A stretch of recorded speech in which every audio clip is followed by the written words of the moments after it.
Good evening, Razorback fans. Welcome to another episode of the Hog Talk podcast, live from the Sterling Soap and Roastery Studios, part of the Believe and Buzz Radio Network, where you can hear us each week on 106.7 Buzz 2 in Central Arkansas. All live shows are coming to you by Arkansas Brewing Company in downtown Ozark. I'm Porter Hayes. Alongside me, as always, is Adam Hall. And on tonight's show, it's all Sweet 16 talk as Arkansas defeated High Point 94-88. They will be matched up against the Arizona Wildcats in the Sweet 16. Adam, get right to it. Nail biter. High Point gave them everything they wanted and more. Got very, very close there at the end. But again, Darius Acuff proved why he is the best player in college basketball. Go talk to your mama about that, because I just don't. There's nobody else that has carried his team the way that he has and made everybody else around him better. Post-game thoughts. I know y'all talked a little bit about it last night on Hog HQ Live, but man, what a performance. We're back in the Sweet 16.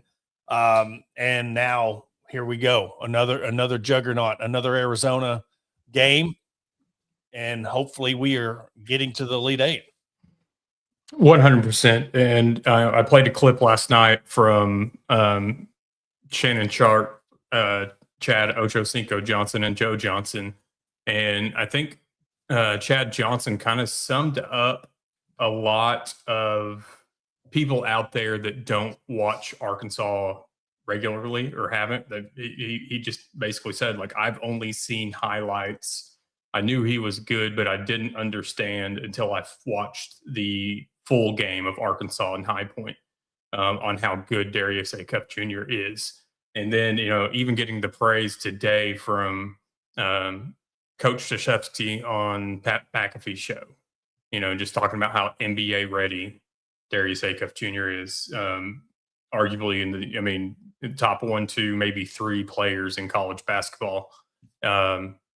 It's one of those things that we're definitely going to miss it when he's gone, but at the same time, it's amazing to watch. It's amazing to see him carry this team on his back, but at the same time, he's not having to do it alone because he does have a supporting cast and players that have accepted whatever roles they are. And he's still getting 20 plus. For Malik Thomas, who's stepping his game up in other ways on the court since the SEC tournament. And it's great to see. They've got a tough matchup Thursday with Arizona. Obviously would have liked Utah State to pull off that upset just to make the path easier. Oh, yeah. But at the same time, it's going to be a battle. Absolutely. You just hope that Arkansas plays up to the level of competition in this game. Yeah, absolutely. You got 2 teams coming in to this game, coming off similar situations of close calls against lower seeded teams that gave you a run for your money. Neither one. We're not coming into this where Arizona escaped by and blew them out by 30, 40 points. Both teams got a wake up call. Both teams is like, okay, we're going to get I think this is going to be the best Sweet 16 game of the weekend, because the simple fact of just Arizona has been number 1 all year long. We know what we're going to get out of Arizona, and to get a scare, Duke's gotten a scare. There's been a lot of these teams that have gotten a scare. Without going through the bracket and looking at all the scores, I won't contest to say that no team has just skated by through the tournament. Look at Florida; they're out. So teams are getting tested by these mid-majors, by these teams like Arkansas got tested by High Point, and you had Rob Martin go off for 30 points and 11 threes. Or he shot 11 threes, was 3 of 11. This is where, again, Arkansas, I'm not saying got lucky, but you better be thankful that they had an off night shooting threes. Anderson 0 for 3, Housen 1 for 5, Martin 3 of 11, Fletcher went 3 of 9, Johnson number 99 3 of 8.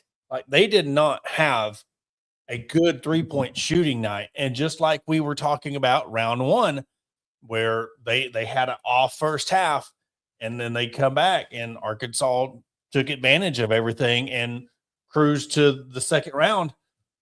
You didn't get that lucky, and so, when you come into the Arizona game, you're gonna get the best of Arizona because they are coming into this knowing who you are, and I'll segue out of that into the whole, we're talking about everybody talking about Arkansas now. It really, really surprises me that it's taken this long for national media to truly recognize Arkansas. You have the lure of Coach Cal.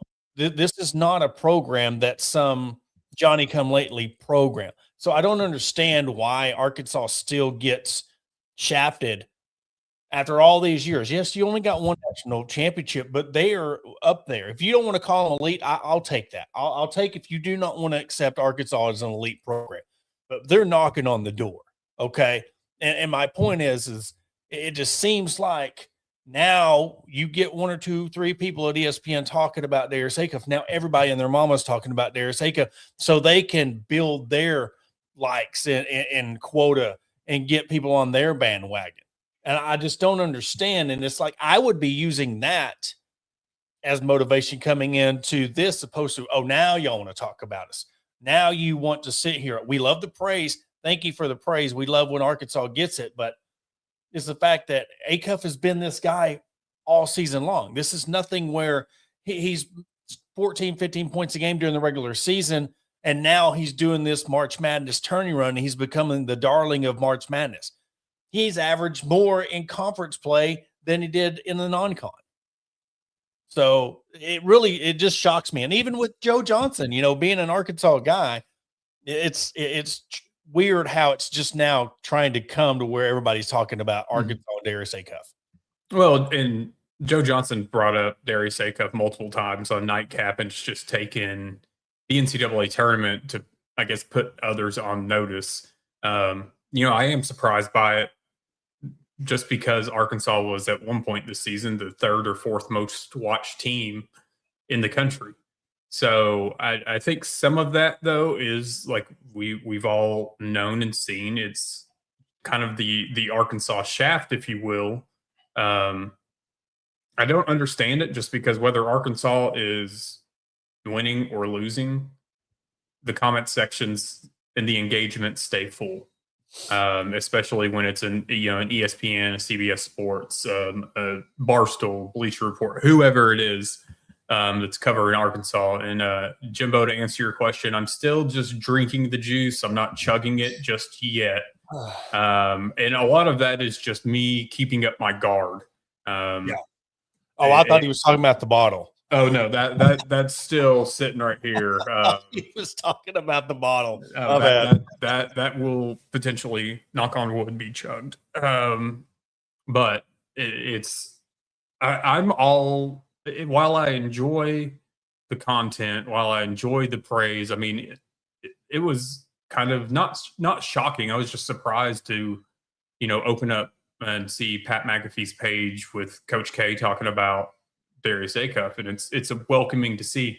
I think with these guys, though, and this team not being full of prima donnas like we see amongst other teams, you don't have somebody that's shooting a three and then catching a cramp and having to go to a bench. And we've seen where that team in Kansas is right now. But this is a team that does not have just a roster full of prima donnas. And so I think they keep the noise outside. They don't let it invade. And if that's one thing, if they are watching and reading and looking and taking it to heart or taking note, I mean, more power to them. I would expect them to. But I think this team has remained a lot more level-headed than I think people realize. And I think a lot of that can be truly seen on court with Darius Acuff Jr. Mm-hmm. The calm demeanor. He only gets hyped up when he's hyping up his teammates for something they've done. He's surgical. He's precise. It's business as usual, game in and game out. He is truly a master of his craft. And I think he probably takes more to heart seeing what the likes of Allen Iverson has to say about him versus what some Joe Schmo on ESPN has to say. Yeah. And I'll say this, and this is not just to pump him up and join the club like everybody else. We've been talking about him all year. You know, you have those posters of the ultimate Razorback. They've had one in football and basketball. We've seen it at Kick there and Fayetteville. I would wonder truly, honestly, how much of those attributes you would put Darius Acup. He reminds you, he has a floor general sense of a Kareem Reed and the scoring ability of a Lee Mayberry, Todd Day. Like, he has that ability. It's almost like you give him the dominance of Corliss and the shooting ability of Scotty Thurman. I mean, that's where you have to put Darius Acup in that category of just how good he is. If he's having an off game, he's still scoring 22 points. And then he follows it up with a 34. You know, you got a guy going shot for shot with him, and he's like, you know what? I'm going to make sure that we get the win, and I outperform him as well. I'm not going to take the win and this guy outshine me. He got 30, I got 36. Mm-hmm. And you go back to that mentorship with Allen Iverson, that killer mentality. You go out there and be a dog, because guess what? You've got 40 minutes, and then you get 4 or 5 days off, and then you go do it again for another weekend. You know, there's no more this Sunday or Saturday, Tuesday, Saturday, Wednesday thing. You're playing on Friday or now Thursday, then you advance to Saturday, and then you're doing it all over again next weekend. So, you know, him having him in his corner, and Cal is a note. He loves taking the shine when it's the post game or when he's in a press conference. But you know what? Let him have that, because I feel like the other 90% of the time it's about his players. Mm-hmm. It's all about, how can I make you guys better? How can I make you play as a team? And it shows. It's not BS. It's not sunshine pumping, because you're seeing the proof in the pudding of how they're playing as a team.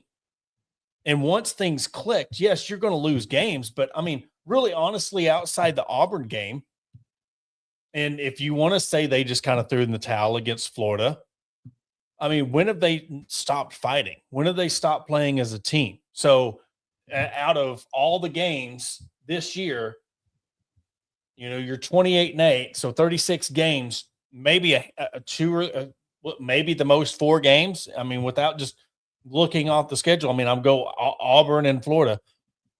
How many games have they not played as a team and just given up? Mm-hmm. And how many other teams would have done that? So it shows a lot of what he is doing. He is standing back in the back.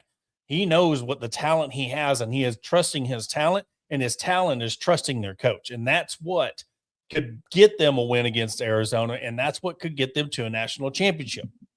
That being said, to the other point that was said about your chugging, guys, I'll say this from an outsider looking in, Razorback fans have their hand on the cap. They're waiting. It's going to take a national championship for them to chug it, because all the times they get so, I mean, you got to realize this fan base was a pop fly away from winning a national championship. That's how close this fan base. So they know anything can happen between now and the final buzzer of said game or the final inning. So it's going to take a national championship for the fan base to finally fully drink the Kool-Aid, chug the beer. With that being said. And that's the thing too, is we still get into, whether it's keyboard arguments, whether it's calling into morning shows, whatever else, like we've talked about in nauseum, there's different levels of fandom. And there's still people that like to criticize when we're not, we seem like we're not full on, you know, gung ho with everything. But I think that it comes from, at least me, I won't speak for you, but the guarded side of things, that I don't want to overhype it. I don't want to oversell it. because I'm afraid of like what's going to happen if, and so you know you get PTSD with what's happened in the past. But all in all, I mean, I would say that I'm on the side of things that I'm not going to say that's coming around because I'm already here. It's just a matter of let's get to the Elite Eight, let's get to the Final Four before we fully unleash things. I guess in that sense. But no, these guys, I truly don't think. And here's the thing too with this team, and this is just a little side note. If you don't follow some of the guys across social media platforms, the 6 to 7 guys that regularly play for the Arkansas Razorback men's basketball team, their biggest hype men are their teammates. Amir Brown. Oh yeah, 1000%. And I see other there. fan bases that want to poke fun at him. Hey, that doesn't fly because he's got a whole host of people, looking out for him in the comment sections too. Yeah. But outside of the fans, I mean, these teammates. There's one thing if you look at all the talk that happened in years past, locker room issues. Under the previous head coach that we heard about, we talked about on this show. We talked about the show, talked about it on Hog HQ Live. This is probably the last 2 seasons, and it's crazy because we only have these rosters essentially for a year, outside of a few guys that do end up returning. What Cal can do though to bring in the right mix of players that can band together and gel this quickly and develop a bond this quickly. And this goes back to the whole no prima donnas thing. These guys are each other's biggest cheerleaders. And that's what is needed to get this team to where it needs to go, on top of the talent, on top of the practice. But I don't think that there's a more cohesive team out there. Yeah. Well, and here's the deal. You go back to his Kentucky years and the talent he had with John Wall and Anthony Davis and all these guys. Yeah, they were probably getting paid under the table. But now you're able to publicly pay them. You're publicly allowed to give them as much money as you want. There's no telling how much money these kids are making. And the simple fact that you got a guy like Darius Acuff, you don't want to talk about lead by example. Let's throw Cal out of the equation, because I want to give Darius Acuff more credit than Cal in this situation, because you know what? Look at Kansas. Look at their guy. If he would have played just a half the effort more that Darius Acuff, I would have predicted them to win the national championship. He is very good. Overall, if you want to go talent, I've watched all these guys play. He is more talented than Darius Acuff. I mean, just the body, the build, the athleticism, but he does not give his all. So therefore, he is not a better player than Darius Acuff. But you see his attitude, and when it gets to the point now you want to come in there and now you want to start playing it, you got to gel. And for this team to come in, you're getting them for a year. The fact you get them to gel and be this good, you lead by your leader. And what Darius Acuff, he is no nonsense. He does not, I mean, he rarely even smiles. He's all business. Now, what he does in practice or in the locker room, that's his business.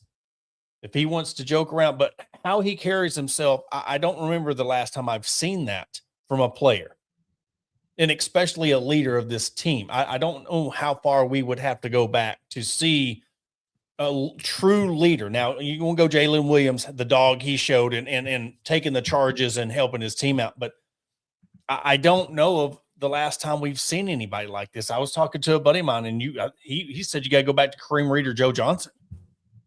Just the true leader and the talent that we're getting from him. And if you want to give Cal credit, he does get a lot of credit. But I would give Darius more credit because he's the one on the court. He's the one, if the other team goes on an 8-0 run, he's going to be getting them to calm down. He's the floor general, and he is your leading scorer. That's where I give him, where it's not even a debate anymore of him being the greatest Razorback player, just because how he carries himself and the talent he brings on the court. Number 5's at Arkansas.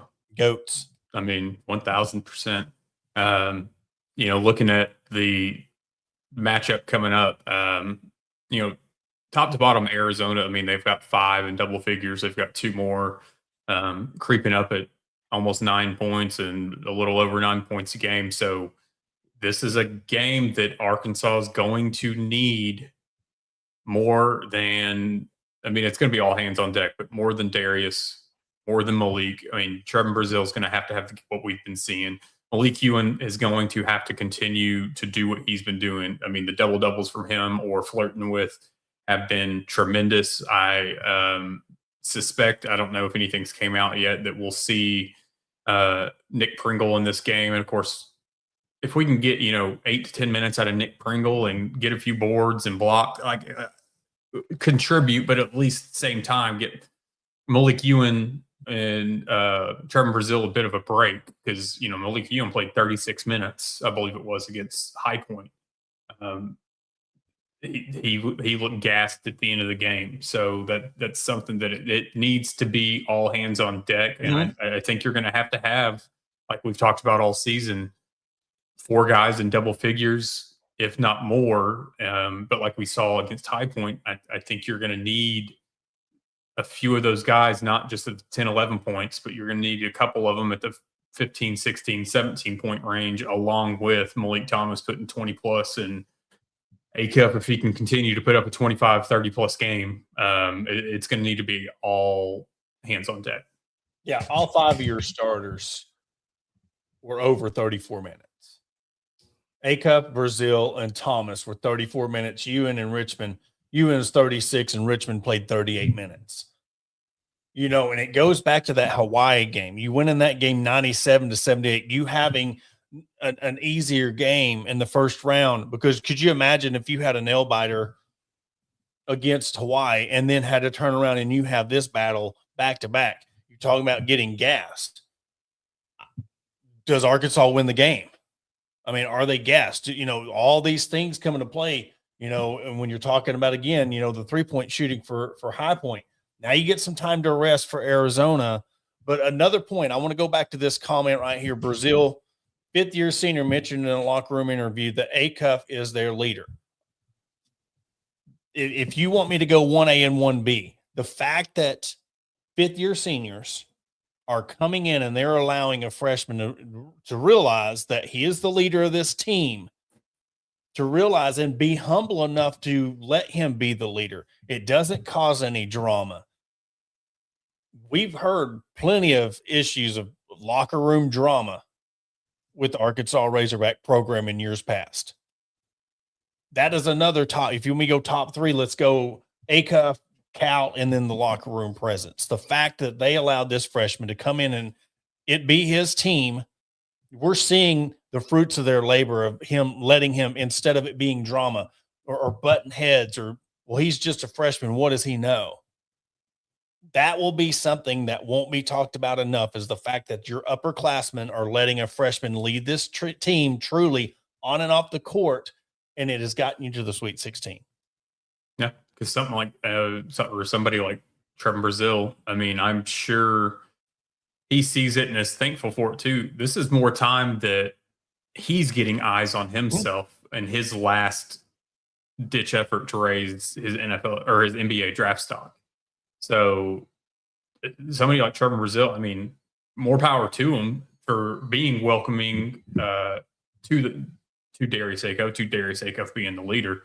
But at the same time, like, this is furthering and upping his draft stock, and to continue to have games like he's been having. I mean, he's 3-point threat. Obviously, his blocks have been insane. I mean, his closeout defense has been tremendous. So he is pushing himself further and further up the draft boards with each and every game. And I think that Arizona could be one of the biggest stages for him at this point, for him to excel himself even further. Yeah, and that block, I mean, it reminded me of Zion's block when he was at Duke, that closeout block where he was just leaped way up in the air. I mean, that block he had, but yes, you talk about somebody who is closeout. He is trying to get drafted. He's trying to get to play to the next level. and someone who knows that the end is near, it seems like he gets better and better.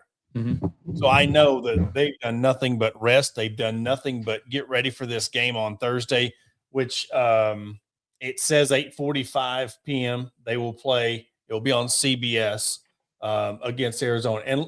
And look, we'll take a commercial break here in a second, and we're going to break down, the matchups. We got the matchup numbers and stuff when it comes to this Arizona game. But this Arizona team's good. I mean, only lost 2 games all season long. But I don't know if they're truly ready for this fight that they're about to get from Arkansas. I just don't. And that's the thing. Let them not be prepared for it. Let them underestimate Arkansas. And then let Darius Akov come smack you in the mouth and Trevor Brazil throw it down and right behind him. Yep. Well, that being said, we're going to take a quick commercial break. Hear a word from our sponsors. We come back, we'll break down the Arkansas-Arizona game, and then we'll talk some baseball, softball to end the show, and we'll be right back after the break. Looking to enhance your home's curb appeal? Look no further than Vision Exteriors. As your trusted roofing. Searching for premium brewery products that will take your daily routine to the next level? Look no further than Sterling Soap Company. Our handmade soaps, aftershaves, and balms are made with only the finest ingredients that give you the ultimate grooming experience. With a variety of scents to choose from, there's something for everyone. Plus, our products are crafted in small batches to ensure the highest level of quality. So why wait? Visit www.sterlingsoap.com or visit our retail store at 16 West Walnut Street in Paris, Arkansas. Shop our collection and discover the difference for yourself. Upgrade your grooming routine with Sterling Soap Company.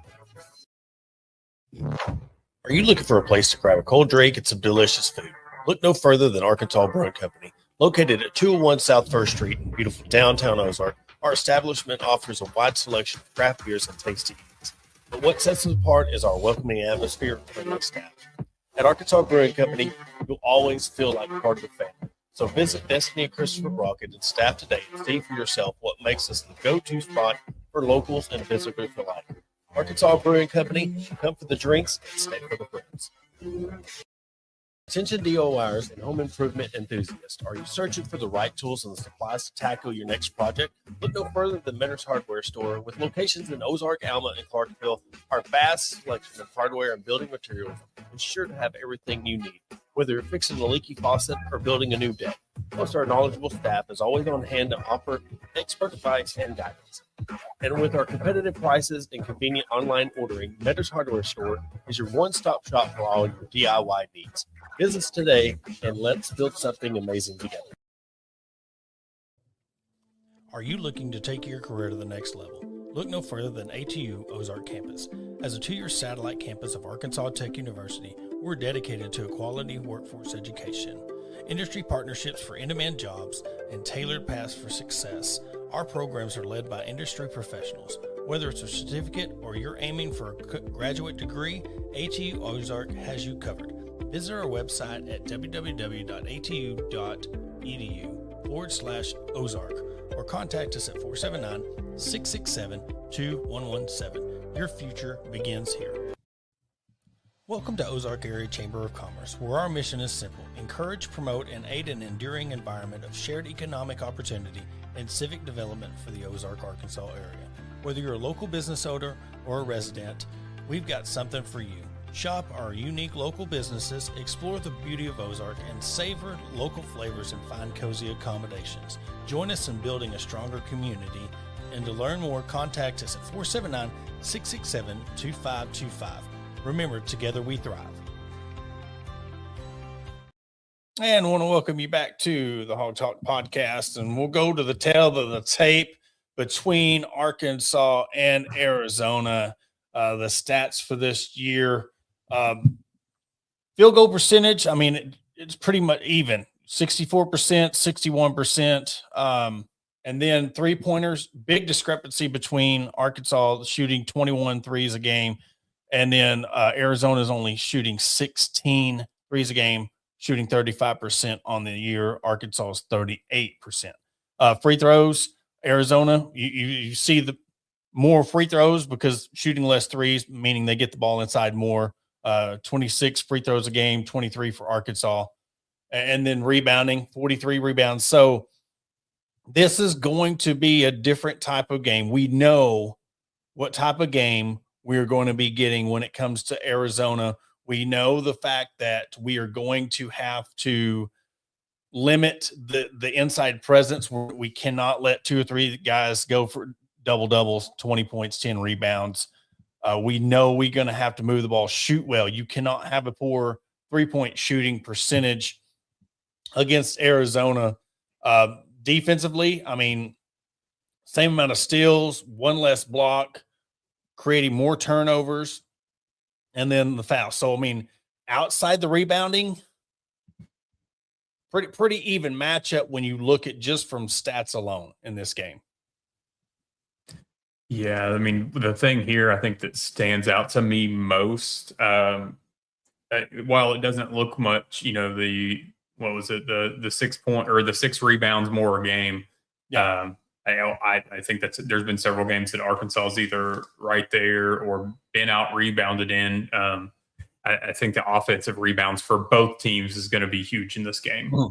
So chasing after loose balls, we've seen a little bit better. I feel like in the NCAA tournament of guys not just turning around and watching or turning around and running back down the other end of the court. This is the time where your Billy Richmonds, your Trevor Brazils, your Malik Ewins can really shine when it comes to the offensive rebounds. And I think too that one thing that like a Malik Thomas and Darius Acuff need to do is, I mean, crash the boards. But too often we see somebody putting up a shot and sitting and watching it, not chasing after it, and that's something that just I don't feel like it's taught as much anymore, or at least it's not something that's really harped on that much, but that can make or break your game. So this is something that I think you're going to have to do something that you don't normally do, whether it's cause a few more turnovers or maybe start going in and grabbing some more boards. I will say, though, that so far in the NCAA tournament, I feel like games have been cleaner. They've been called cleaner. And I think that has a lot to do with not having complete SEC officiating crews. Yeah, that and, a lot of 3 shot. This is where it's going to really challenge Arkansas in a different way, because you look at their leading 3-point shooter, he's only shot 158 threes on the year. After that, the 143 and then 98 threes. So they don't shoot a lot of threes. I mean, they shoot for total. They've shot 585 threes on the year. Their opponents have shot 851 threes. If that tells you just what they rely their game on. But then you look at their scoring. I mean, Braden Berry's 16 points a game. Then you have 13, 13, 10.4, 10.2, and then 9-3. So you got 6 guys. If you just want to round it up, 6 guys almost in double figures. And then right below that, Anthony Del Orso is 8.8 points. So they are a very well-rounded team. Rebounding, it looks like Toby Awaka is your leading rebounder, 9.3 rebounds a game. And then after that, Motijus Krivas, he's averaging 8.2. We can't let some of these guys that are normally, I'll just point out Ivan, I'm even going to try to pronounce his last name, but somebody that averages 10 points a game and 4 rebounds. That'd be the guy that you can't, and I said this in the Alabama game, you can't let him forgo 20 and 10. You cannot let him elevate his game and double his stats, his average. You hold everybody in check and hope that, Acuff gives you another 30, but you have Malik Thomas giving you 28, Brazil giving you 24. I mean, this is going to be, I don't know the last time Arkansas has played a team like this. If you want to go back to maybe Michigan State, Duke early in the year, where a type of team that does just not rely on the 3-point shot. They move the ball around, assist. I mean, 600 assists on the year, and their opponent's 435. So it's going to be a different type of challenge. We know Arkansas is ready for it, and let's see how they can handle the task. I mean, it's going to be a tall task. I think something too that to be looked at is minutes played. Yeah. I mean, you have, I'm just looking here at Arizona. They have one player, and that's that Braden Burries that's at 29.4 minutes per game, and he leads the team.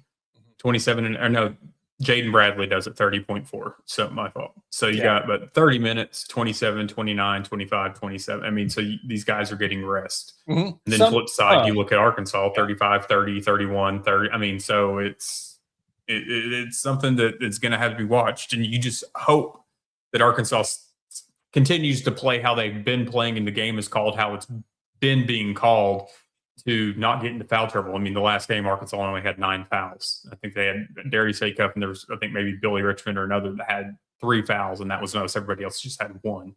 So I think that's to Arkansas's advantage. Yeah. They shot 17 threes as a team against Utah State, and then Utah State shot 32. So kind of a situation where just like Arkansas and High Point, you got a team just, I mean, almost 43s in the game. But when I look at the minutes, you had Jaden Bradley played 39 minutes. Braden Berry's he was only at 26 minutes. And then your other 3 starters, Yvonne had 36 minutes, and then Motages and Koa Pete had 32. So, I mean, similar, but yet you got 2 guys that come in and give you 13 to 19 minutes. So it will be a minute still. But the good thing is this is going to be your first game of the weekend. And if you are blessed enough to advance, it's not like you're now having to play, let's say, a High Point on Thursday, and then this is going to be your Elite 8 matchup. You're getting this team when you're fresh. It's fresh on fresh. It's going to be an absolute war, and it's going to come down to lucky baskets, lucky call. It's going to come down to who wants it more, and a little bit of luck sprinkled in. Mm-hmm. And this is a game too that in this mix of freshmen that have been talked about, Koa Pete is up there fighting for, I think, to improve his draft stock. I think the most recent one I saw was him going 18th or 19th. But this is, another kid that's trying to get into lottery selection. Could I see him returning? I could, but at the same time, I don't see that happening. And I still kind of feel like that Koa Pete is going to have or could have a breakout game, and just hope that it's not against Arkansas. But that's one that I'm looking at a Trevin Brazil. I'm looking at a Billy Richmond. Like, they're going to have to put the clamps on them. This is going to have to be a game that they don't let Koa Pete or Burries get going. Yeah. And he's one of those players, looking at his stats. I mean, he'll have a couple of good games, and then, like in the first game of the year, he had 30 against Florida. Then you go to Arizona State, TCU, Arizona State, back-to-back 20-point games. Arizona State 21, 25 against Colorado on March 7th, and then 12 then you had 21 against Houston. So, I mean, he's going to be one of the players. He's going to step up to the challenge, and it all depends on who he's matched up against. How much now does this change the landscape of what does Cal do with his roster? Does he get, Wagner in there more to help with defensively, because they don't just run and gun and shoot 33s, 43s a game. Because let's face it, the one weakness for Darius Acuff is his defense. But when you're scoring 27, 28 points a game, we'll deal with that because he's making up for it in his scoring and what he is a floor general. But when you got a forward like this, 6'8", 235, and he's shown that he can step up when need be, that could be a problem. But so is 5 or 6 other guys on their team. Let me see here. I was just looking to see. I mean, I guess you could put Ewan, because Ewan's really not a true 5. It'll be interesting. I didn't even see the other matchups. I haven't honestly looked at much. We do know that Kentucky's out. We do know that Florida's out. I had to throw that little jab in there. I love Um, it. I love seeing them get whacked.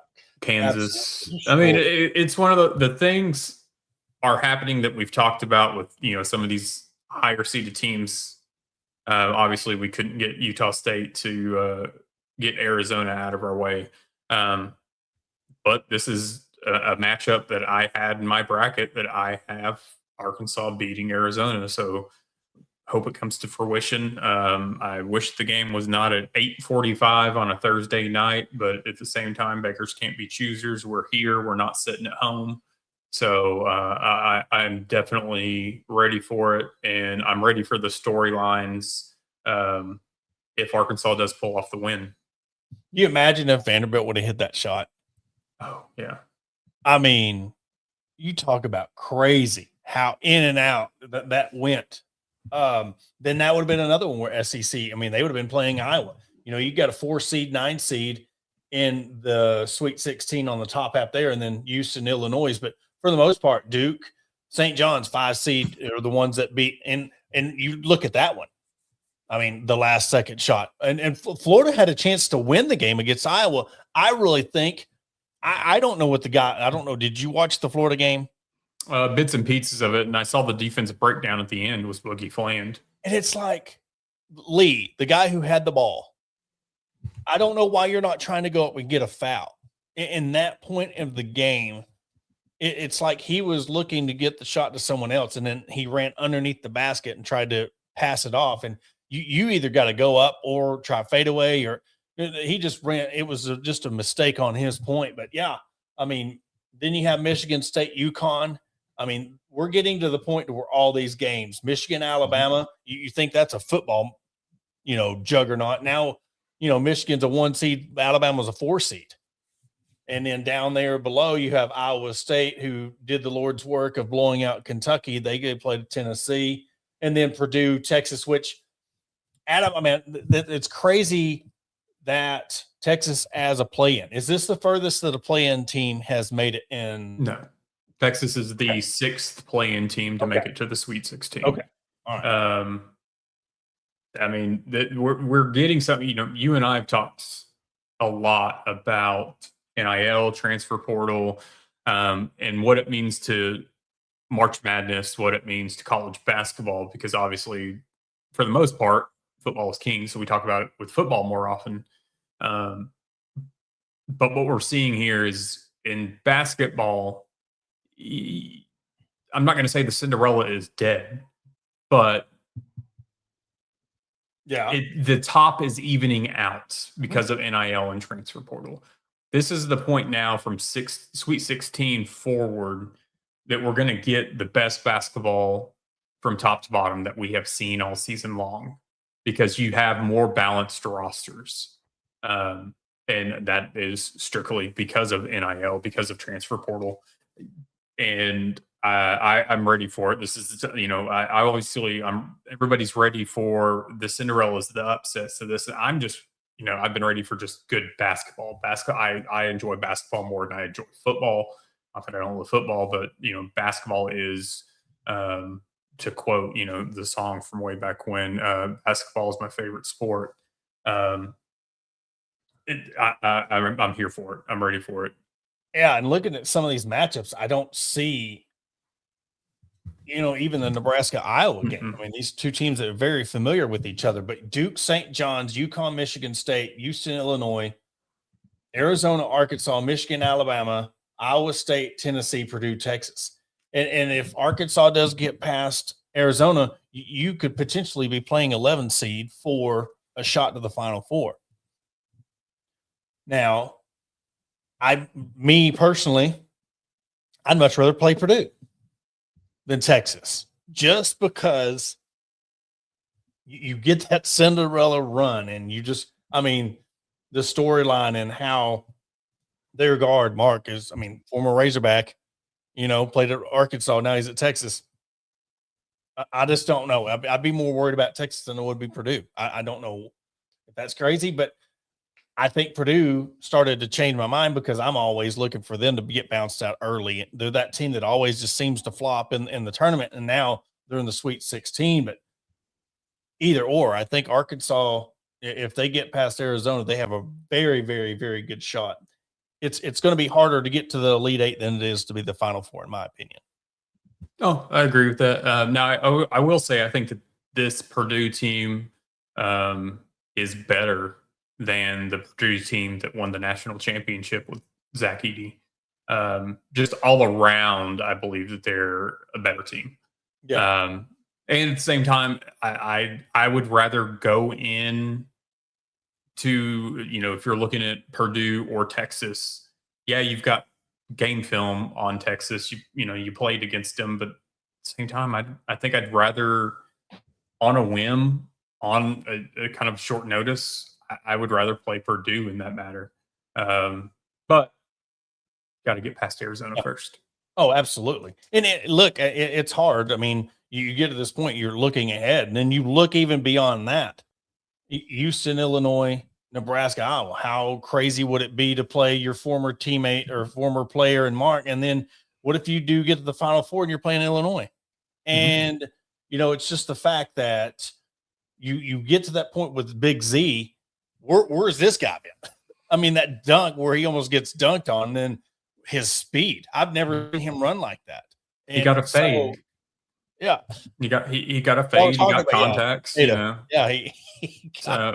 he found himself in Illinois. So yeah, but it goes back to the chugging the Kool-Aid and drinking the Kool-Aid, because it's so easy to get to the point to where you're looking ahead and you're looking at this matchup, and when you could be on the other side of it, staring down Duke, St. John's, UConn, Michigan State, Michigan, or Alabama, or depending on where you're at, Iowa State, Tennessee. This left side of that bracket that I'm looking at, the light at the end of the tunnel looks a lot brighter than if we're talking about Arkansas and depth, and you're staring down, let's just say you got to play Iowa State or Tennessee, then you've got to wait on Michigan, Alabama.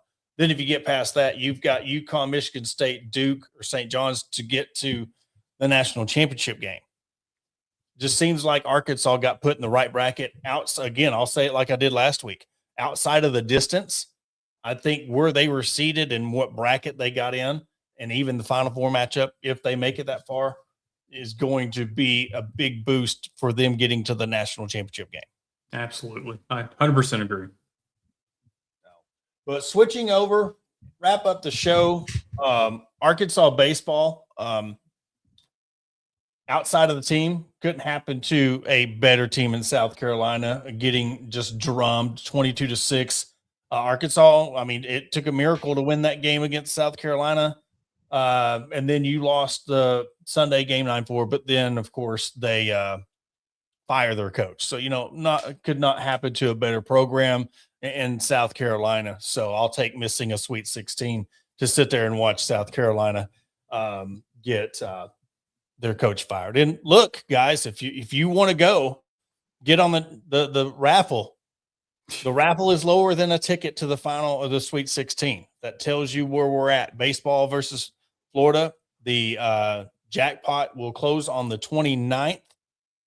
So get your raffle of $300, man. I will predict when we have our Thursday show, I'm going to go on a limb and say it's going to be at $1,350. $1,350 will be not. That'll just be what's in there so far. That's not going to be the prize. That's just going to be the jackpot. Okay. Yeah, it's sad. You talk about a fall. Yeah. I don't know what's fallen worse, the South Carolina baseball program or the Razorback raffle. I'm going to have to go with the raffle on this just because of how long or how short of time it has taken to fall. Well, and yes, that I'll give you that, because you got to remember South Carolina won back-to-back national championships in baseball. And now you look at their crowd. I mean, there was more people that watched the Marshals than the Gamecocks. So let me ask this, the last little piece on baseball. Would you take the national championship and end up like now, not Mississippi State now, because it took a change in head coach, but Mississippi State fell off after they won their national championship, and we've seen what's happened to South Carolina. Would you take the national championship and then Arkansas have a fall off afterwards? Yes. I think everybody would. But Absolutely, but it has to do with Dave Van Horn finally getting his national championship, and he can ride off into the sunset. Look, outside of, I mean, outside of basketball, football, this has been the most consistent program over the last 20 years. They just haven't eclipsed. That's why all they're waiting on is a national championship. I mean, football's flirted with being great. They flirted with it, Sugar Bowl, but they've never been to this point. Basketball, same thing.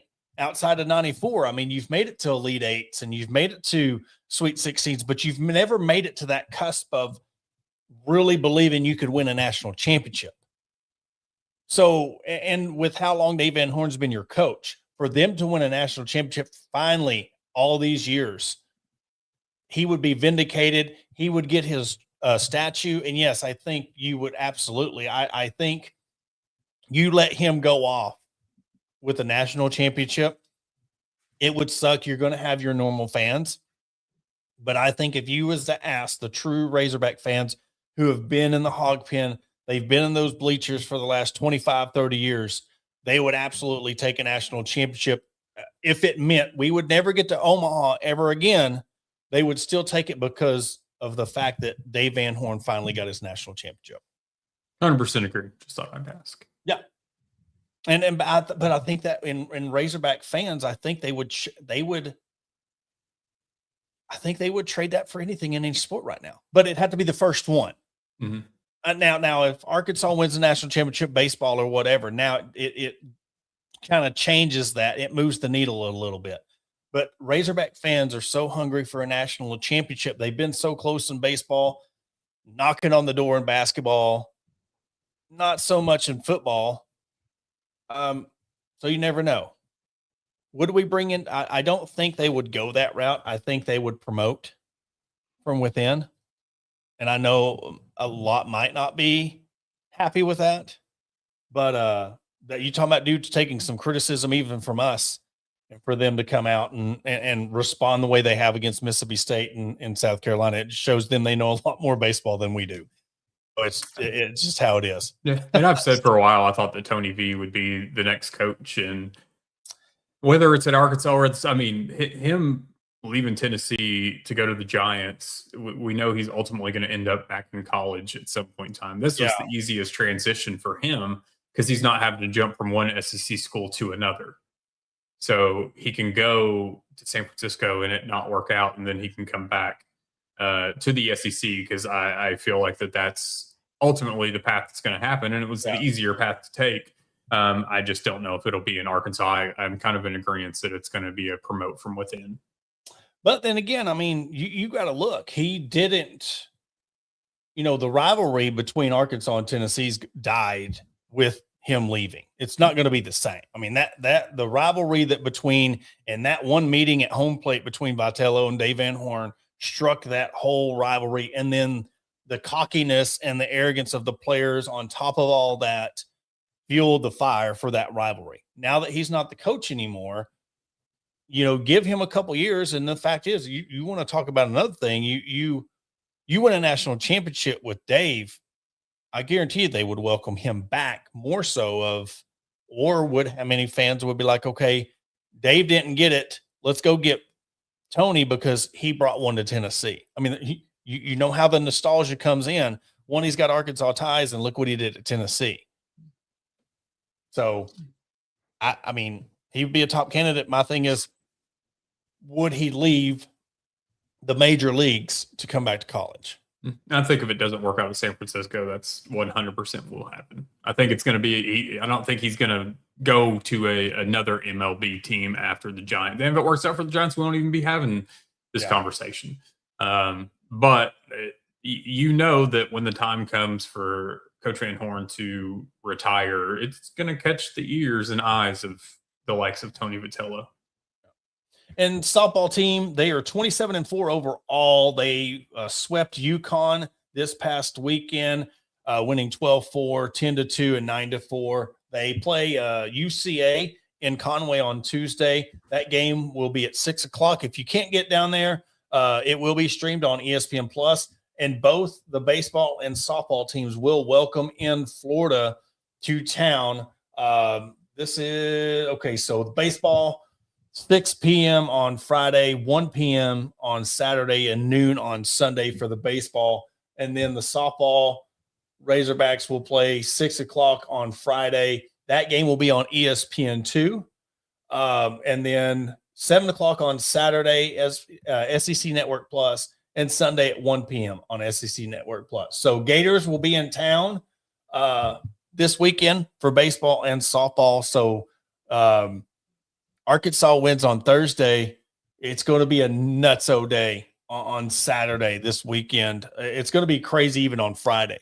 The fact of you beat Arizona, then you're welcoming in Florida to Baum-Walker and Bogle Park. It is going to be an electric atmosphere this weekend. And by God, when we're coming back on Sunday and Monday, hopefully we're talking about Elite Eight, Final Four for the Razorbacks and 2 series wins over Florida. Absolutely. And Thursday, yeah, we'll be here at 6:05 for your pregame show for Arkansas and Arizona. Pregame show, yes, 8:45. So, yeah, we'll be here 6:05 on Thursday. Adam, you got anything else before we wrap it up? I'm good.